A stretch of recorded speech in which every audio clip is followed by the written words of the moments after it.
Hi, folks. Steve Urban here, host of the Riderflex podcast and founder and CEO of our day job recruiting firm, Riderflex. We hope you enjoy this episode. And as a reminder, please subscribe to the podcast for updates and news. Finally, if you haven't already, check out the series of books we've published on hiring, interviewing, and overall career advice titled The Riderflex Guide, available on Amazon. And now, a quick word from our sponsor. Most homeowners don't have the time or expertise to properly take care of their home, which causes costly issues to arise. That's where Cura Home Maintenance comes in. We're a full-service, routine maintenance company that was developed by a certified home inspector. Each quarter, we service our clients' homes following manufacturer's recommendations to properly maintain all the necessary appliances. We provide the materials and expertise to prolong the life of your property, creating a healthy and efficient environment for your family. From top to bottom, we'll maintain and service your home. To get started, we have a property inspection to determine what needs to be maintained, and a maintenance plan is created based on your preferences. From refrigerator coils to filters, vents, and drains, we do it all, and we do it well. Contact us today for your free routine maintenance inspection, and never worry about your maintenance again.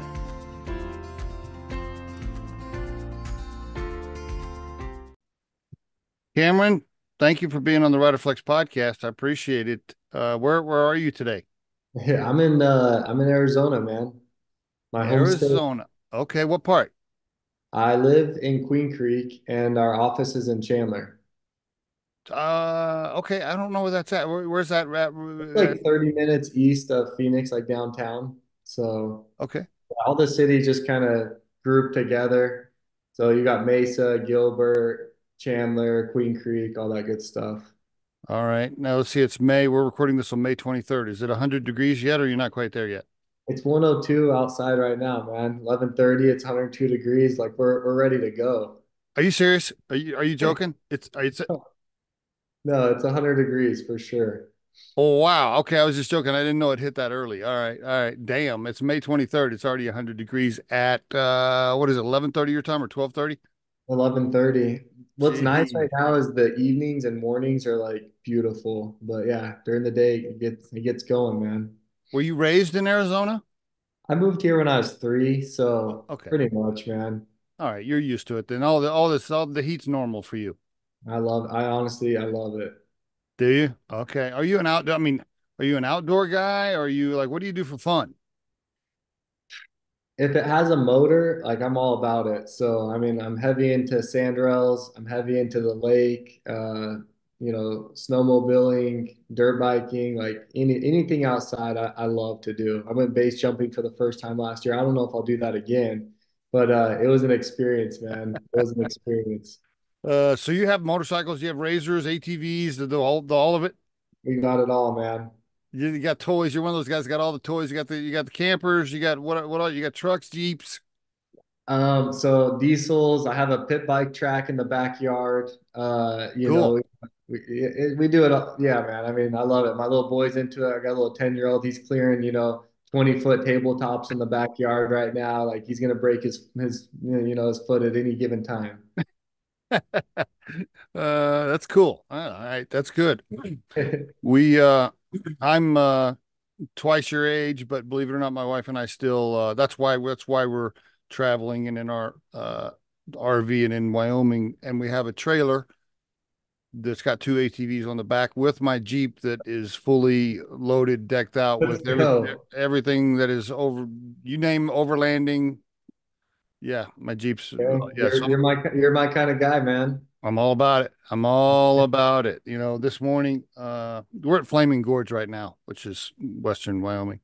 That's awesome. That's And this morning I went for a walk with the dog and nobody, like there's absolutely not a soul around. And I was just thinking to myself, this is how I like it sometimes. this is it. Yeah, that's nice, man. It sounds nice Uh right now. so you got a 10-year-old, you said? 10-year-old boy? I got a little 10-year-old boy, and then I have a 7-year-old little girl. And Okay. that's it. Yeah, so two kids, two dogs.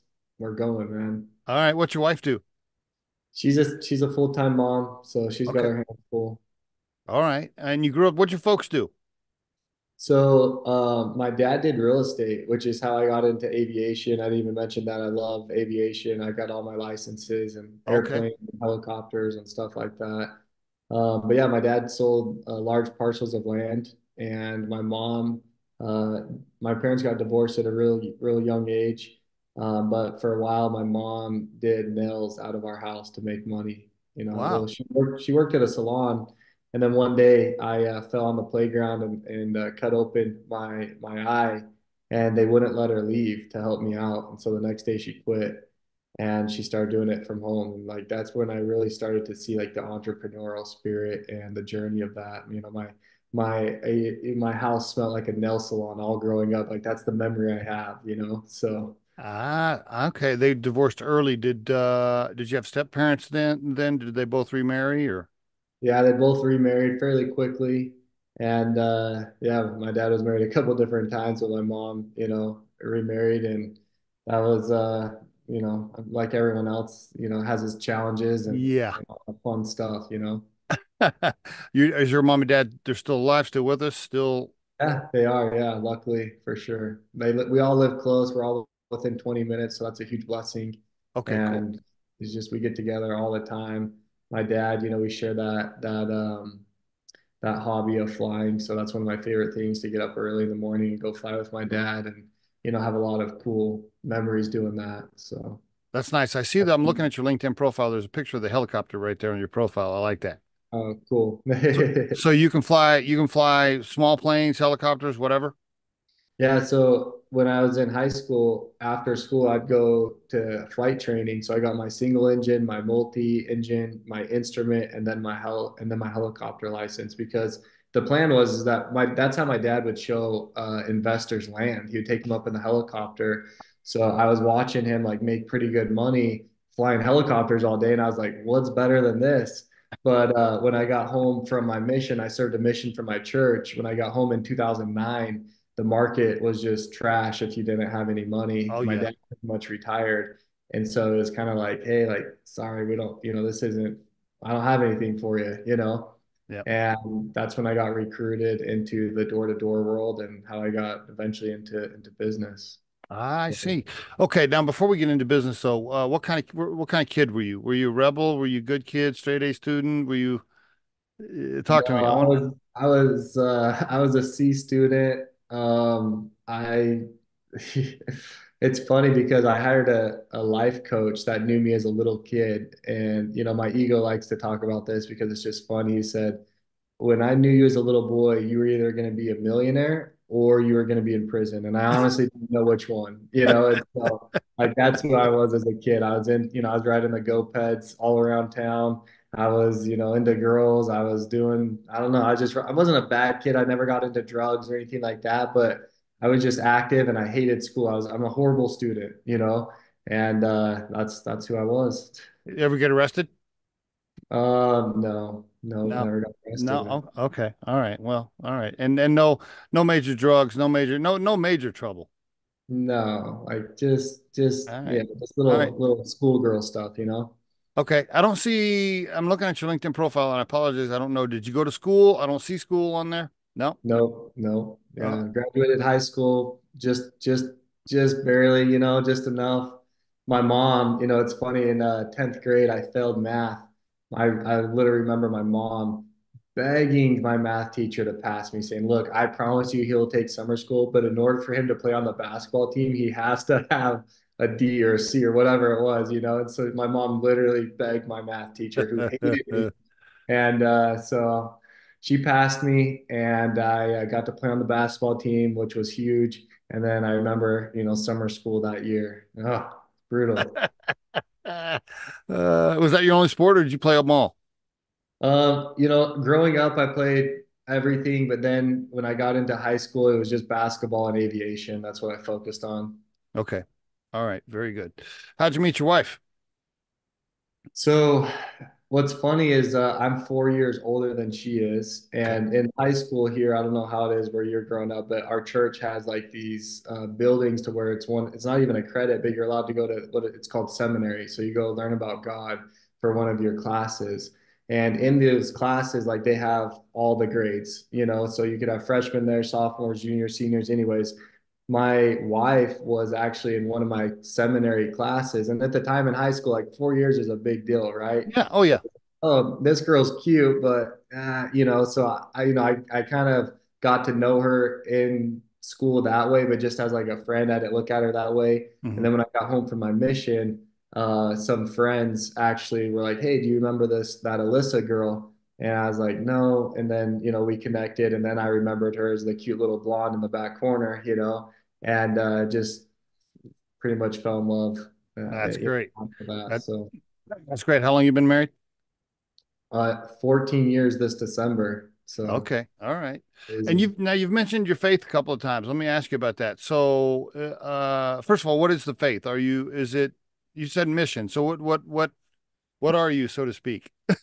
Well, the proper name is the Church of Jesus Christ of Latter-day Saint or Mormon, whatever. Okay.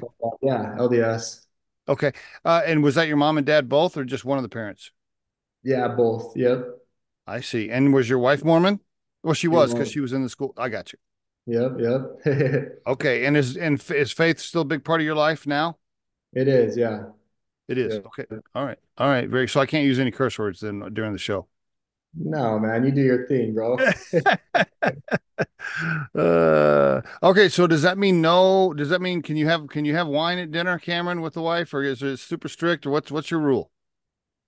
I don't personally. I mean, it's against our religion, but I've just, like I said, I've never gotten into drugs or alcohol or anything like that. And what's funny is as I've watched other friends get into it, I'm kind of glad I've never been tempted with that or addicted Mhm. to any of that. And that's not Yeah. talking bad or judging anyone else, but I got enough problems with all my employees, so I don't need to add that on top of it. So All right. Very good. How did you? So you knew you wanted. I guess when you got out of high school, what was your plan? Like, were you thinking I'm just going to be a pilot, or what was your plan? Well, that's my life was basically like laid out for me perfectly up until my mission, right? Because it's kind of an expectation in the church that like, hey, after you graduate, the men go on a mission. I see. You give a tenth of your life to the Lord. You go out for 2 years, and it's a huge sacrifice. So I knew what I'd do after high school, and that was go on a mission. But it's when I got home from high school that I thought I would do real estate, but then the market was trash. And that's when it was like reality set in of like, hey, I'm 21 years old now. Do I go back to school? What do I do here, man? I remember that being like one of the loneliest times of my life because I wanted to be successful, but I knew I hated school, but I didn't know anything about business. Most of my family members and brother-in-laws are entrepreneurs and they're successful. And it's like, man, I had this craving, but I couldn't. It's like, well, where do I go? How do I do this? And, I started a detailing company and quickly realized like I do not want to detail cars in 115-degree Arizona summer, and it wasn't scalable and all those different things. And then my buddy recruited me into the pest control world. And that's when I started to understand like, oh, like what residual income, like, okay, this sounds cool, whining and dining reps and having fun. And I never thought I'd be a pest control guy, but yeah, I mean, I guess if there's money in it, like let's do this. He So recruited you as a worker, as a co-founder, as a business partner. What did that look like? no, so and I don't know how well known you or the listeners are, but if you serve a mission, it's especially here on the West Coast, like you get recruited to go do door to door because you're used to rejection, you're used to being out knocking on the doors, like all those things, right? I So see. it's very heavily for pest control, for door to door, for like alarms, for solar. And so like it wasn't abnormal for a guy like me that got home from his mission to get recruited into I see. something. So when he recruited me, he first said like, "Hey, we got to recruit a team of people, and I want to show you this world." And so what was cool, Jason Wallen, who is the owner of Moxie Pest Control, was like, "Hey, here's a credit card. Like, I don't care what you guys put on it. Just make sure there's 20 reps in California, like June 1st, And I was like, what the heck? This is crazy. So we were filling up the plane, doing 3-on-3 tournaments. We were going out to all the steakhouses. And I was like, dude, there's money in pest control. Like, what is this? And that's when I started to learn like what it is. Well, long story short, I actually didn't go out that summer. My buddy did. And he came back and he was just like, hey, I think we can do it. Like, no offense to Moxie, they're a great company. They're huge. I love Jason Walton. He's just like, hey, I think we can do it bigger and better here. And so at first, I was like, no, dude, I'm good. Like I kind of lost that vision, that fire. He's like, look, we will become the biggest pest control company in Arizona. Like I promise you that. Like just come with me. I need you because you're a systems and operations guy. He saw things in me that I didn't see in myself at the time, which was so awesome. His expertise was branding and marketing. And he just like, look, I'm gonna name the company Green Mango. I'm like, that's the dumbest name I've ever heard in my whole life. Like, I'm not doing it. But little, anyone that's met my business partner Dusty like knows like he is the best salesman you've ever met, and I definitely didn't stand a chance, telling him no. So gratefully, I said yes, and we put together as much money as we had, which was $5,000, put a rig in the back of a truck, and started with zero customers knocking doors. The first night, we got absolutely zero, and I was like, what did I just get myself into? But we just stayed persistent, man. We stayed knocking doors. Dusty taught me how to knock doors because selling religion and selling pest control is completely different. And so for the next 6 years, I just became a master at the doors. And really, I don't love, I'm not. I would people like my family wouldn't consider me as, like a great salesman, so it was completely out of my comfort zone to go and do that. That's why the mission was so great for me. My mom used to iron all my clothes. I'm the youngest of five. Like I'm the little golden child. Breakfast would be ready for me when I came down every morning, and then you go on your mission. It's like you're ironing your own clothes, you're making your own dinner, you're doing this, you're talking to people, you're outside of your comfort zone. You can't call home. You don't have your mommy. So it was a wake up call. But the pest control is the exact same thing. Like he taught me how to sell pest control. And that's what I tell everyone now is like, at some point, that's why my little boy, he will knock doors because if you can figure out how to sell, you're going to be successful in life, period. And the best thing you can do is just go get your freaking teeth knocked in for a couple of years on the doors because that's what's going to happen. That's so good. How old were you when you guys put in the 5 grand together and started it? That was in what that was that 2010. How old were you then? So I was 21 years old. Yeah. Wow. Yeah. Okay. And your friend was roughly that age too, I'm guessing. Yeah, he's 2 years older than I was, so 23. And He he's put in thinking, a couple of years prior with some other pest control companies, I so see. he had a little bit of knowledge there, and Okay. which was very helpful and beneficial for us. Can I ask how you were paying the rent and eating and paying? How were you living at the time? Because I'm guessing you put in the 5 grand, you guys are knocking doors, you don't get business right away. Like, how are you paying the rent those first few months? You're such a good host, man. I've been on a lot of podcasts, and like you're just making it fun. You're asking some cool questions, so I kudos to appreciate you, bro. it. Yeah. Yeah, I didn't take any money from Green Mango for 6 years, and a lot of people, Oh, how'd you do that? And because I got married a month after I started Green Mango. And so here's what I did. My dad told me, hey, there's a little incentive to go on the mission. He said, look, if you go on a mission, when you come home, I'll buy you whatever truck you want.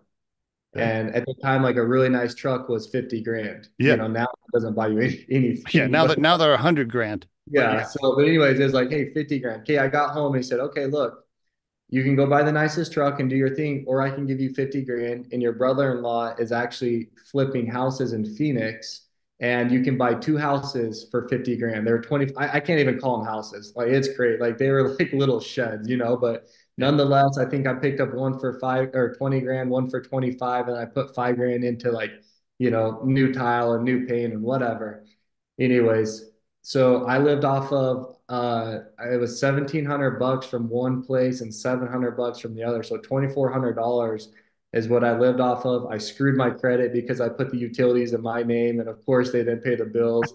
I had to learn that lesson. My credit score got freaking shot, man. And Uh, it was a rough part of Arizona, or yeah, in Arizona, in Phoenix. And like I can't believe I didn't die. Like I'm going to these guys' houses as like a little white boy, and they got like tattoos on their face with like the the teardrop, and I'm like, hey man, can I collect the rent for this month? And so and then my wife taught dance. I think she'd make like $700 or $1,000 a month. She taught dance to little girls because that's what she did while she was growing up. So it was a group effort. But yeah, for 6 years, I just kept pumping money back into Green Mango and building it and doing that. But it was That's rough. tight. Now that's tight. That's 5 or 6 years. That's yeah. You guys are not. There's not a lot of not a lot of excess there for sure. And when did Yeah. you have your first kid? So let's see. Banks was in 2013, so 3 years in. Oh, so three Yeah. years in, you're still making not very much money at all. Now you got it. I Now you remember got going one. to the Oof. Yeah, I remember going to the hospital like, dude, this card's gonna decline, like and Not I don't not to know. mention, not to mention, you're thinking, okay, if something major happens on one of the rental houses, now I'm gonna have to go down and what, borrow money against the equity to try to fix it because I don't have any money in savings to fix it. Like what?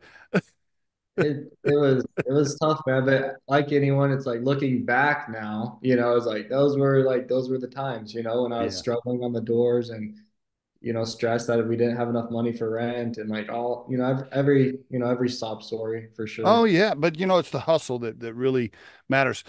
Did you ever have those moments where your wife, not that she was doing this, but maybe in your own mind you thought, my wife's looking at me like, damn, are you gonna like get your shit together and like, is this gonna work? Like, come on.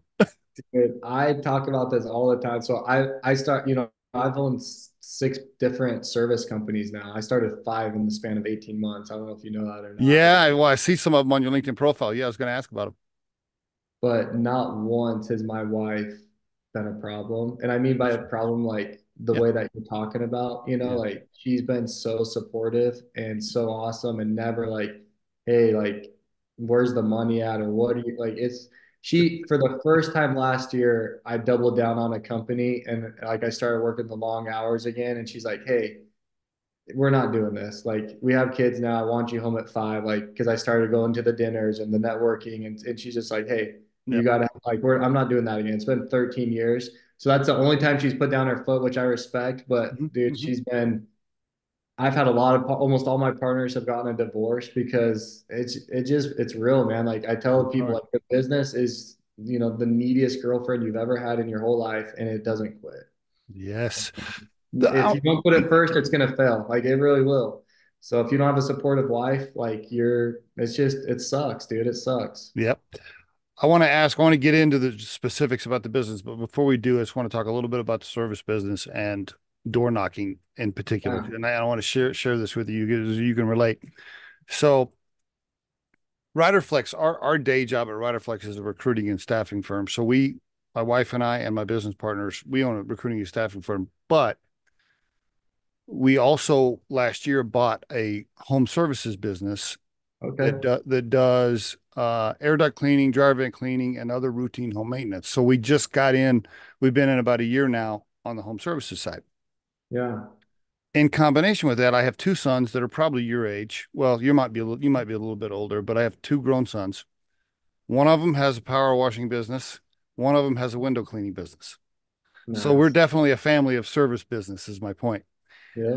Anyway, the reason I'm bringing all this up is because Nick, my oldest son, he does really good with the GMBs, the Google business pages, and he's pretty good about reviews and organic growth on Google. And he really knows his stuff. Anyway, his business pages got turned off for whatever reason. He broke some rule with Google, and they turned him off temporarily. Hmm. And he calls me up and he's like, screw it. I'm just going to go back to door knocking. He's like, I got more business when I door knocked anyway. He's like, he goes, I hate being a Good for slave to him. Google. You wake up every day, Google can just turn your life off. Yeah. He goes, I'm just going to door knock. He's like, I get more business that way anyway. And he's a firm That's believer. good. He'll call me up and say, I've had a bad week. He's like, next week, I'm just door knock. He's like, because I can Yeah. go out and get 15 new customers I just like love that. And that. he'll get kicked out of neighborhoods. He'll sneak in the gate. When the gate opens, he'll get in and then he'll All the work the neighborhood tricks. till he gets kicked out. Did he have experience with other, like, did he only knock for himself or did he knock for other companies and get trained? No, he saw me. corporate executive before I started Riderflex, our recruiting firm, but he saw us start Riderflex. He got a taste for entrepreneurship. We tried to get him to work with us, but he's like, Dad, I want to do my own thing. And so he started the power washing kid. He started window washing first, saved up enough money to buy the power washing equipment. And Okay. now they're both entrepreneurs. And my That's awesome. youngest boy has the number one ranked window cleaning business in northern Colorado. Wow. Uh, and so they're all about. My point is, I didn't mean to turn this interview this direction. I, I My love point it. is the door knocking and the hustling for the service business specifically. If you're not willing to do that, you probably shouldn't be in the service business, right? No. Yeah, I agree. What's one of the number? You could probably do a whole podcast on this, a whole episode, a whole hour show. But how about just a couple of Cameron secrets when you hit that door? What do you want to share? Give us a Oh, on the couple. door, Yeah, the door knock. Give us a couple of secrets.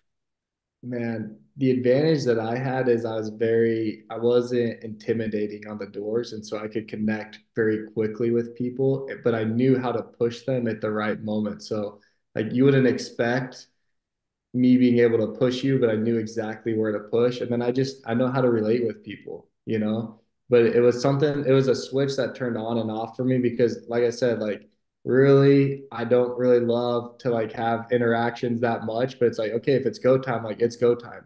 And I know how to talk. I know what people are looking for. And that's the thing in sales. You just got to know like what are people wanting to hear? They want to know, you want them to you want to stroke their ego. You want to make them feel appreciated. And then you tell them what they need. And then it's just a soft close. And then right when, you feel like I need to push, you push. And if you don't, like you're going to lose the sell. And that's what's so funny. I haven't knocked doors for like 8 years now, but we did a cruise incentive 2 years ago. And in order to go on the cruise, you had to bring in just four accounts, each technician. And we were getting to the end. It was like the last day. And a lot of my people hadn't qualified. I should have done this the first day, but I'm like, screw this, man. I pulled up to just a random neighborhood. I rolled up and I was just like, the first door, right when I knew I should have pushed, I was too scared to push because I was just out of habit and I didn't get the sell. Mm. Next door, again, I was like, my goal is 4 accounts stay in the next hour. Like, I know if I don't push when I know I need to push, then I'm not going to get my goal. And so all of a sudden, I just started pushing right when I knew I had to push. I threw down 4 accounts in like an hour and a half, and I was just like, it was just like the mic drop again. And there's not a better high that you can have besides Uh, like it's like eating what you kill, man. You just go out, yes. let's go, man. So that's the power of sales. But yeah, I mean, there's no secret, man. It's just hard work Hard and work. having It's a flow.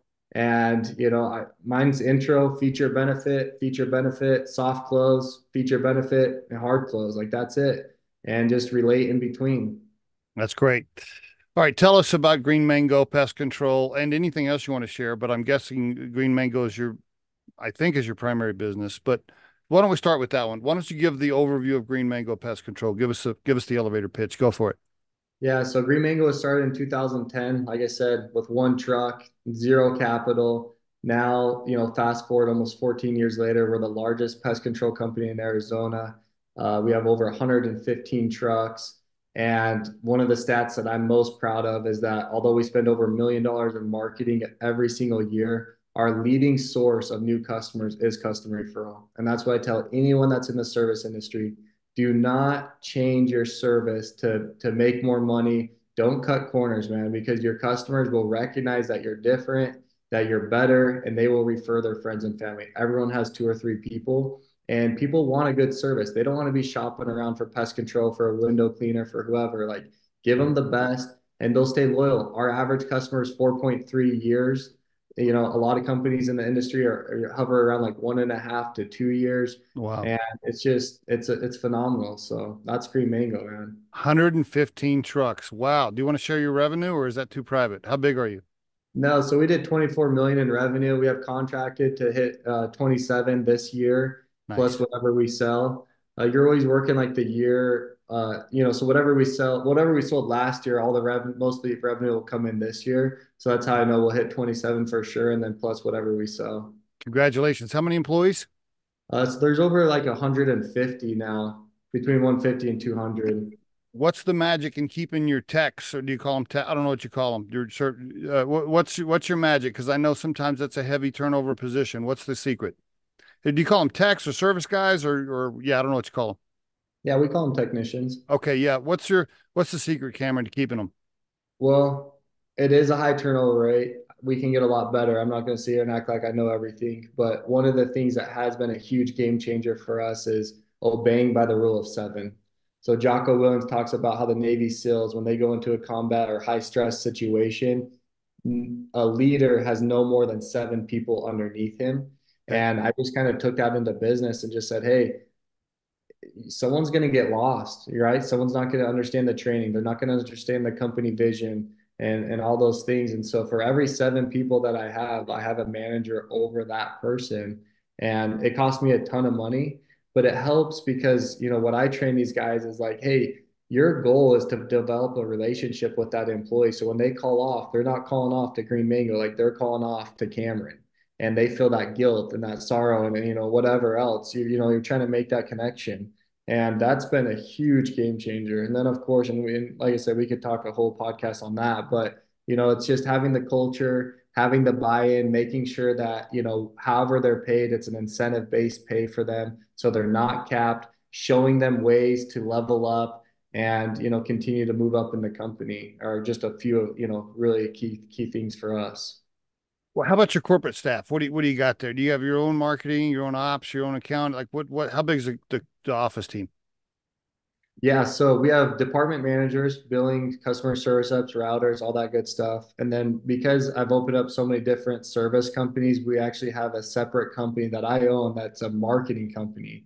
So we Ah, have all the graphic designers, the CMO, the photographers, the videographers, the editors, and all that. And it's a ah, shared resource for them all. And then my accounting team is also a shared resource. So, we have CFO, we have three accountants and a data analysis. And then one of the things that I got coached on this year from one of my mentors is now we have three auditors just in Green Mango auditing every system and policy that we put into place because I nice. got frustrated that every time I turned my cheek the other way, maybe a system and policy wasn't being fulfilled 100%. And so now these auditors go in, not attached and just say, hey, it's either getting done or it's not. We're talking every single system and policy that's implemented, gets audited. Your tax accountant loves you with all these different LLCs and entities, I bet. It's a nightmare. uh, is the accounting team, is that a separate entity or LLC you're running to service The your shared business? resource, yeah, yeah. So we call it Hype Farm, the agency. It's not. We're not trying to make any money out of it. It's just a Okay. pass from all my other companies. Is your co-founder involved in those, or those are Cameron's? So I actually bought him out last year, last Ah, December. Yeah, well, so it's just me. And then in each company that I've started, I give equity to a managing partner there that understands that industry because I didn't want to be looked at as like, jack of all trades, master of none. And so every company that we started, we find someone that has experience in that industry. good They move. bring that to the table, and then we bring the sales, the marketing, the capital, the systems, processes, and all that stuff. Why'd you buy your partner out? um, I just felt like that he was just like ready to move on with other things. And I had more in the tank. And so I just presented the opportunity that, I could buy him out and we came up. I didn't know if he'd go for it or not, but he did. And so we came up with a number and that was what I spent pretty much my whole time on last year is raising capital and getting that deal done. So it's pretty crazy. Okay, I was just about to ask you. Yeah, did you have a bunch of cash in the bank that you just wrote a check for, or did you have to? So you actually raised some cash from the outside to get to buy him out. Now, was that Angel, VC, PE, or what'd you do there? Yeah, so it was kind of a unique situation. I had a friend that runs a fund, Okay. mostly invests into real estate, Mhm. but he's been, he actually worked for us at one time and he understand the vision that I was doing. And so yeah, we came up with some terms for him. And so it's a silent partner. It's a dream come true for me. Wow. Um, Oh, okay. lower equity, obviously I'm paying interest on the money as well. So it was a good deal for everyone. I got to buy some of my partner's equity back and only give away a little bit plus interest on the money. and then I have a balloon payment in 10 years that satisfies it all. But my goal is to build Green Mango up to 50 million in revenue within the next 2 to 3 years, and then sell it off, and not completely, but because that I've got in trouble with my employees on that. When I say sell off, like just take some chips off the table, and I'll still be a part of it, but at least it'll be the first time where I really cash in. Do you mind sharing how much you raised? So the I didn't completely buy them out completely, but to buy out a portion, it was 6 million. Okay. Oh, okay. So your co-founder still has a little piece. Yes, I pay him interest on his money. Yep. So No, he doesn't own any, the he guy you doesn't took the own any loan. equity. I What's said, up? the guy you took the money, the guy you borrowed the money from, or your original co-founder? My original co-founder, what we worked out is just interest on the remaining funds I that see. I didn't buy him out, and then it was a $6 million deposit for him, Ah, and then I pay interest on that. So interesting deal. Okay. we got creative, man. Yeah. Creative is the word I'm looking for. Creative. Yeah, creative. But you're still own the majority of the cap table. You're in charge. Yeah, so I own 80% Good now. move. Yes, great. Yeah. Awesome. Yeah. Yeah. Good for you. Yeah, you want to As long as I go up, right? If I go yeah. backwards, it's the worst day of my life. But as long as I go up, then it, Do you know how many entrepreneurs I've had over 450 entrepreneurs on this show, and I would say 75% of them that gave up more than 51% wish they hadn't, yeah. you Well, know. that's why when I sell, and that's the thing. PE's been blowing me up for the past 4 years. Like when I sell, I'm going to sell majority ownership because I'm not going to want to work for anyone, and I'm going to take the chips off the table, and I'm going to be done. I'm not Yeah. doing this like, I got 49% left, and you're telling me what to do. And it's not like I guess I am a controlling person. I'm not trying to say I don't want to work for anyone, you know? Yeah. You trying to be an employee now? No, No. there's no way. You'd kill yourself. You'd be like, no, I can't. Uh, Yep. Agreed. I even think about myself that way. I've had conversations with my wife, and I just told her, like, God forbid anything ever happened to our recruiting firm, because if I ever had to go back and get a regular job, I don't, ooh, man, I don't know. I mean, hey, nothing against employees, and by the way, being an entrepreneur is harder and more stressful. It's way harder. It's just the freedoms of decisions. For example, we're working remotely from our RV, Yeah, in Wyoming, wherever I want to go. Like I don't have to ask anybody to do I that, love it. you know. No, I agree, man. That's what I have to remind myself. When I'm really going through it, is like, would I trade this in for a 9 to 5, or would I just, do I want to continue to deal with these stressful situations? B Um, B. yeah, and that's it's hard to say that, but it's like, yeah, like this is the best because we're going to Thailand. I actually leave on Monday. We're going Oh, there cool, for a month. It's like if I cool. was working for someone, like I'm not going to be able to do that. You know what I mean? And Yeah, so I yeah, don't know. There's pros and cons, but like you said, it sure. comes with a sacrifice. It comes with a ton of stress, and I don't know. No Oh, risk is no no. doubt, no doubt. I absolutely admit, I wake up some days and go, gosh, wouldn't it be easy just to have a little job? I go to work, I do it. I don't have any stress. I come home, I don't have to worry about anything. I mean, I'd have those moments, but Yeah, it doesn't last very long. yeah, that's good. What about, do you want to mention any of your other businesses? Are they still active? What else do you want to mention on the show? I'll go into whatever you want. I mean, I can kind of tell the story because I think a lot of entrepreneurs, you know, start or want to start other companies, and a Sure. lot of them go down that path.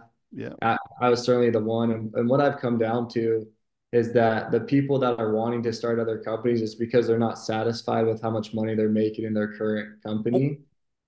okay. And I don't care who you are. You can lie to yourself all you want, but it's just the facts, man. Because no one would want to start another company and take on that stress and those problems unless there's more money. So anyway, that was me. So I started, like I said, I got bored at Green Mango. I wasn't making the money that I wanted to, and I felt like, hey, if I start these other companies, I can make a quick 250 grand in each of the companies. And so I we see. started 5 companies within the span of 18 months, brought on an investor, And within 9 months, we were $4 million in debt. And I showed up to a meeting with my investor and he just said, "Hey, I'm out."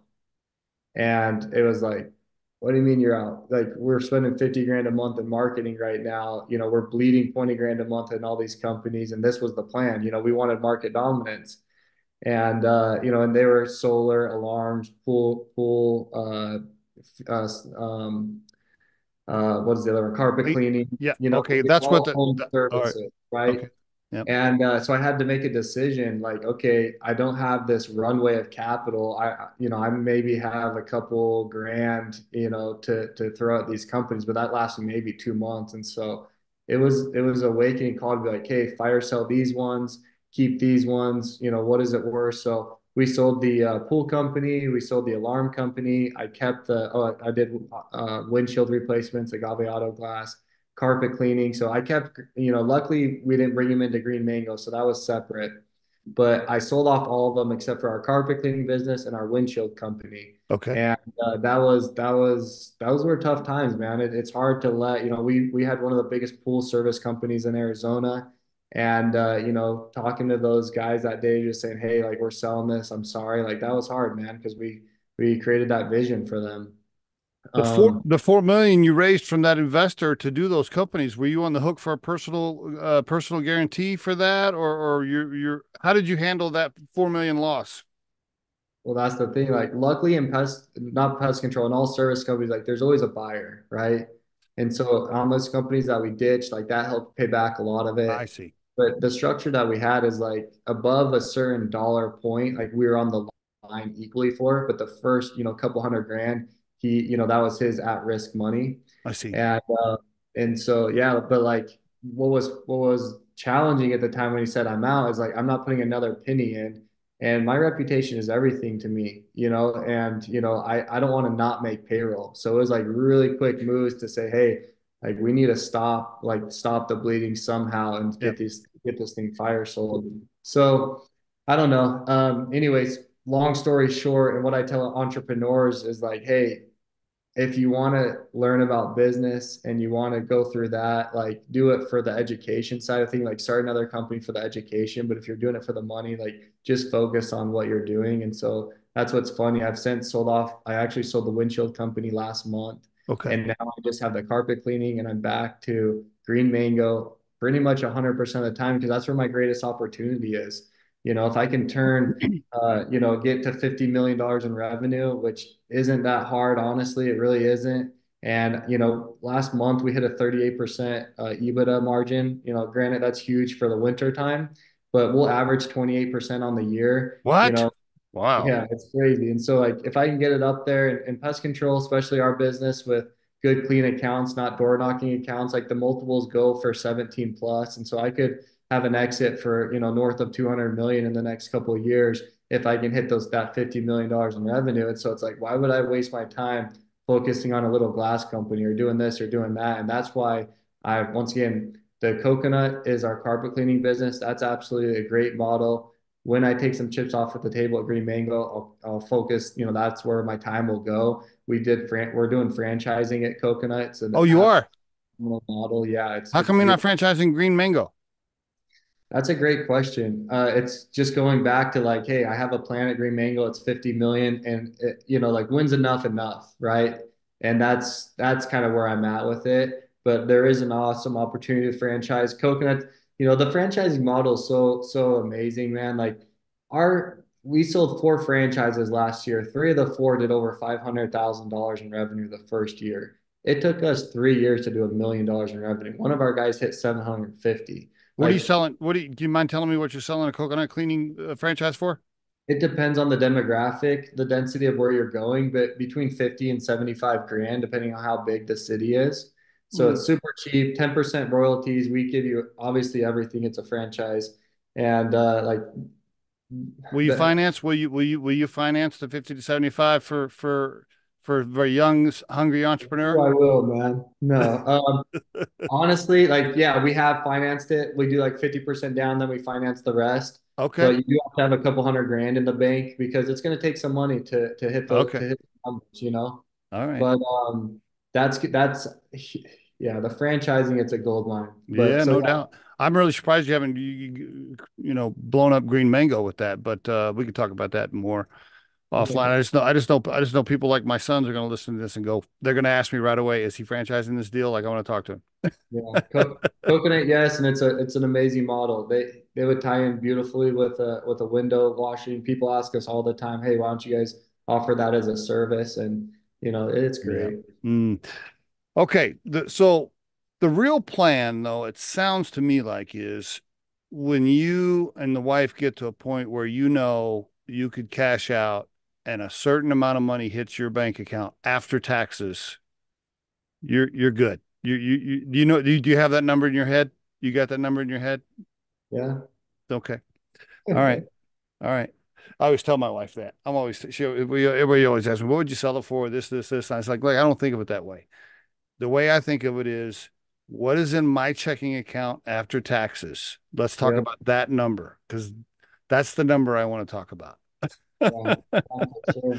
And if it hits a certain number, then I'm out because I'm like you. I don't want to, I'm not going to sell for enough money to take off for 2 years just to have to go get another job. That doesn't do anything for me.